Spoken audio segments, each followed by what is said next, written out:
This video is specifically looking at oxidation of alcohols, which is part of your first year organic chemistry. So we've done a little bit about redox before, and we've definitely done a lot about assigning oxidation numbers. We don't often really apply this to organic chemistry, but if we do that, it will help us to see the patterns and what's happening when we oxidize organic compounds.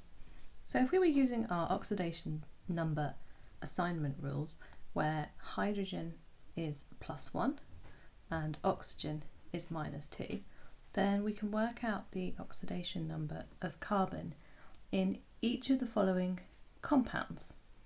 So going from left to right, methane has 4 hydrogens, no oxygens. Hydrogen would add up to +4, carbon would therefore be a -4. Looking at methanol, if I was just to work out and add up the whole formula, there are 4 lots of hydrogen making +4, 1 oxygen, -2, so my carbon would have to be +2. Methanol is a slightly more confusing compound because actually there are 2 hydrogens, which would add up to +2, and 1 oxygen, which adds up to -2, so it seems like my carbon has a 0 oxidation state. Remember, in fact, that this is all just an average number, and it's also just a way of looking at changes in oxidation. It doesn't mean that carbon's an element or anything else. Methanoic acid is the next one along. This time I've got 2 oxygens and 2 hydrogens, so I've got +2, -4, so my carbon must add up to +2 to make 0. And in the final example, carbon is in its maximum oxidation state. So its maximum oxidation state is when it's forming the maximum number of bonds that it can, which is 4, to more electronegative element, which is oxygen. And then the minimum oxidation state is when it's forming the maximum number of bonds to hydrogen over in methane. And in fact, hydrogen is just a little bit less electronegative than carbon. So it does make sense to describe carbon as being an oxidation state -4 in methane. So what you can see here is the oxidation state is always an even number. As we're going from left to right, we're oxidizing the carbon and we're increasing the oxidation number by 2 each time. And actually we're not doing the same thing to the molecule each time. So if I look at the formula of methane and compare it to the formula of methanol, then how I get from methane to methanol is I've added a single oxygen atom. But when I go from methanol to the aldehyde, I haven't added any more oxygen. In fact, what's happened is I've taken away 2 hydrogens. Notice I'm not writing O2 or H+, literally just looking at the atom changes that are happening in this structure. And then my next step to get from methanol to a more oxidized version of carbon in methanoic acid, I'm again adding a single oxygen atom. And then my final way of increasing the carbon's oxidation number is to again take away 2 hydrogen atoms. So actually the reason for this is simply just the way that organic molecules behave when they react. What we can see is that when we add oxygen, we're obviously increasing the number of bonds to an electronegative atom, hence we're making the oxidation state of the carbon more positive. But when we take away hydrogen, such as when we take away 2 hydrogens from methanol, then what we're doing is, because we're taking bonds away from the carbon, is we're making a double bond. So we're still increasing the number of bonds to oxygen. So oxidation can be thought of as increasing number of bonds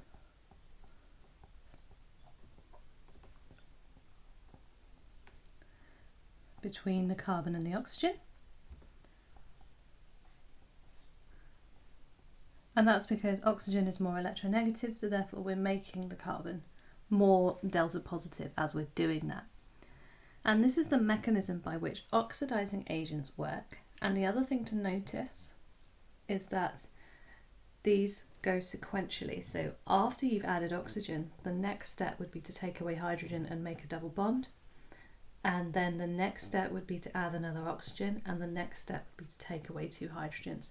Those things never happen repeat, so you wouldn't have to take away 2 hydrogen and then take away 2 hydrogen. It's just to do with the mechanism by which the oxidizing agents work. And in fact, the other thing to know about oxidizing agents and organic chemistry is that they actually work on alcohols only. So oxidizing agents won't actually have any impact on methane at all. This was just to look at the relative oxidation numbers. So the only thing that can really happen to methane, other than just through a lot of other different chemical reactions, is combustion, which will take it all the way to the most oxidized state. So when we are actually considering organic oxidation reactions, we're really confined to these 3 groups in the middle. Our alcohols, our aldehydes, which may be ketones as well, given the nature of the alcohol, which we'll have a look at later on, and our carboxylic acids. And we'll talk about why you can't do that, but generally what we should know is that oxidizing agents can't break off carbons. So although methanoic acid, which has 2 hydrogens attached, can be turned to carbon dioxide, other carboxylic acids such as ethanoic, propanoic, etc. can't be, because they don't have 2 hydrogens to take away. So they can't do the last step of taking away 2 hydrogens. So when it comes to half equations and writing equations for organic oxidation, there's no reason we can't actually write these equations in the form of the half equations that we've learnt about in the redox topic. So dichromate, for example, dichromate 6 gains 6 electrons because there are 2 atoms of it, and go to a +3 oxidation state. So dichromate is our oxidizing agent. In exam questions, we're always told that it must be acidified dichromate, and if we look at our equation, we can see why it needs to be acidified. There are a large number of hydrogen ions needed to balance the water molecules that are present. It also needs acid because of the mechanism of which it reacts, but you don't need to know about that. So dichromate gains electrons, becomes reduced, it's the oxidizing agent. And then if we were to look at an alcohol, such as ethanol, turning to an aldehyde, you can see that the changes it undergoes is basically it's losing hydrogen. So we can balance that with hydrogen ions, and we would need to then balance that with electrons because of the charges and the change in oxidation number. If we then took our aldehyde, then in order to become a carboxylic acid, it needs to gain oxygen. Remember, we balance oxygen with water, and then we would end up with also having hydrogen ions and electrons on the other side. But we don't tend to put together, so we could put together these equations. I would need to times, for example, the alcohol 1 by 3 in order to get 6 electrons lost to match the 6 electrons gained, and we could write a full equation. But what we tend to do instead in organic chemistry to make it more simple is we simply represent the oxidizing agent with a single O in brackets, and there are 2 things that the oxygen can do in the equation. Remember that the 2 steps in redox were either removing hydrogen atoms 2 every time, or adding an oxygen atom into the molecule. So if we take the alcohol example and we add our O in brackets and we make the aldehyde, so the difference between the alcohol and the aldehyde is that we've lost 2 hydrogen atoms. So the way that we balance that is that we are forming water. Now we're forming water in the reaction anyway. If you look at dichromate, there are lots and lots of waters formed, but we're just using O to balance it, just so that we can simply see what's happening. If we were then to take that same aldehyde, we could react it with another atom of oxygen, essentially, And this time, the oxygen's actually going into the molecule. So I'm making COOH. So I don't produce water in that reaction because I'm not removing hydrogen. I could do an overall equation going from the alcohol all the way to the carboxylic acid. And if I were to do that, then I'm going to need 2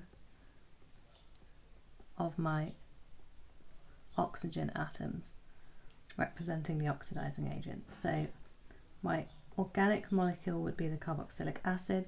That's where one of the oxygens has gone because I've increased the amount of oxygen, but I've also taken away 2 hydrogens for the molecule in the same process. So I've essentially just added up those 2 equations above. That's as complicated as writing an equation is going to get in terms of oxidation, unless you had to do a half equation, but that's just using our rules for balancing redox half equations. So the difference between primary, secondary and tertiary alcohols is hopefully becoming a little bit clearer because we know the mechanism of how dichromate works. It works by removing hydrogen and then adding oxygen in that order. So its options are removing 2 hydrogen atoms and then, if possible, adding an oxygen. So let's see how that works in practice and how it works with primary, secondary and tertiary alcohols. So methanol, top one, sorry, not methanol, ethanol. It has primary alcohol. There are 2 definitions for primary alcohols. One of them is that it only has a single carbon attached to the carbon that has the OH group on it. The other way to look at it is to look at the hydrogens and to see that it has at least 2 hydrogens attached. People find the carbon definition easier because it's 1 carbon for primary, 2 carbons for secondary, 3 carbons for tertiary. And for most alcohols that applies fine. So because it's primary, what it means is that dichromate can remove a hydrogen from the OH group and then remove a hydrogen from the adjacent carbon, which means that you're essentially taking away 2 atoms. So this is like an elimination reaction, except it's oxidation, and we can therefore make a double bond where the carbon single bond was, but one of the hydrogens is left over. So we've done step 1, removing 2 hydrogens, and what we've made is an aldehyde. I often remember the H part of aldehyde to remember that it ends in H. That's the H is still there. And then adding oxygen is possible because oxygen can bond between the carbon and the hydrogen here. So if I've still got a remaining carbon, the mechanism of the reaction that we don't need to know about means that we can oxidize it further, but this time we're oxidizing it by adding oxygen rather than removing hydrogen. Remember, both of these are doing the same thing, increasing the number of bonds to oxygen. And this is our carboxylic acid. Hopefully by now is a more familiar functional group, and you will do a lot more about aldehydes and carboxylic acids in the second year. Then we have our secondary alcohol. So the secondary alcohol has got 2 carbons attached to the carbon with the OH group. So that means that we still have a hydrogen on the oxygen, an OH group, and we still have a hydrogen on the carbon that has the OH group attached. So dichromate can still remove those. So the first step is exactly the same. I'm doing the same thing to the molecule. The only reason I end up with a different functional group is because I no longer have this hydrogen on the end. I have my C double bond O, which is called a carbonyl, in between 2 carbons. So that would be my ketone. I like to remember that by the O is in the middle. And then if we look at the possible options now, the next step would be to add oxygen. But dichromate cannot break carbon-carbon bonds. There's no mechanism for breaking carbon-carbon bonds in any of our reaction mechanisms except for radical reactions, and that's not what's happening here. And so therefore that is the final product, and we can't oxidize a ketone anymore. So aldehydes can be oxidized further, but ketones cannot. We've got nowhere that I can add oxygen. You can't just slot an oxygen in between two carbon atoms, you'd have to break the carbon-carbon bond. Which brings us very easily to our tertiary alcohol, where we can see there is only carbons attached. So although I've still got a hydrogen here on the OH group, I haven't got another hydrogen to remove. So I cannot make a C double bond O because I cannot break the carbon-carbon bonds. And so therefore a tertiary alcohol would give me no reaction. This reaction, as well as being a synthesis, as well as being something I could use because I want to make a carboxylic acid or an aldehyde or a ketone, can also be used as just a simple chemical test. So your colour changes, dichromate is bright orange, dichromate 6, and then the Cr3+ ion that's formed in the reaction is green. So the traditional description of the observation during this reaction would be it goes from orange to green. It's not the alcohol doing that, it's the dichromate. In reality, if you have a lot of dichromate present, you'll probably get a bit of a brown colour because you'll have some orange left over and some green made, and they'll just mix together. So it's not quite as clear as that, but it would be an obvious colour change, and it would be obvious that a tertiary alcohol would not react. So it's a way to distinguish tertiary alcohols from other substances that can be oxidized. So reaction conditions is the next thing that's always asked about with oxidation. And so with a primary alcohol, we saw that there was an option to make an aldehyde, and then there was also an option to make a carboxylic acid. So dichromate is a very powerful oxidizing agent. And if you were to simply mix a primary alcohol, such as ethanol here on the left, with dichromate and just let it react, and if you were to leave this product, so the aldehyde, in the reaction mixture, it would carry on and form the carboxylic acid very, very easily. So if anything, aldehydes are very, very easy to oxidize. They're even more easy to oxidize than primary alcohols. So if I want to stop the reaction at this point and collect the aldehyde as my product, I need to change the reaction conditions to make sure that the aldehyde does not come into contact with the dichromate. And luckily I can do this because of the relative boiling points of the molecules that are involved. So ethanol has a boiling point about 78, it's quite high, and the reason for that is because ethanol has hydrogen bonding. It has an OH group which can hydrogen bond with other ethanol molecules, so it has a relatively high boiling point because hydrogen bonds are strong. Looking at the structure of ethanol, my aldehyde, it does not have hydrogen bonding, so there is a C double bond O. It might dissolve in water quite nicely, but there's no OH. So in terms of molecular forces between its molecules, it will only have permanent dipoles. And so they're much, much weaker, and the boiling point of ethanol is somewhere around about 40 degrees, so much, much lower. And so what we can do in order to ensure that we collect the aldehyde and that none of the aldehyde turns into the carboxylic acid is we can separate the product immediately by distillation. So distillation is hopefully something fairly familiar. You've seen it at GCSE. You will need to draw the apparatus yourself potentially. The key things to notice, actually one of them is not done in this diagram, is to show some sort of heat.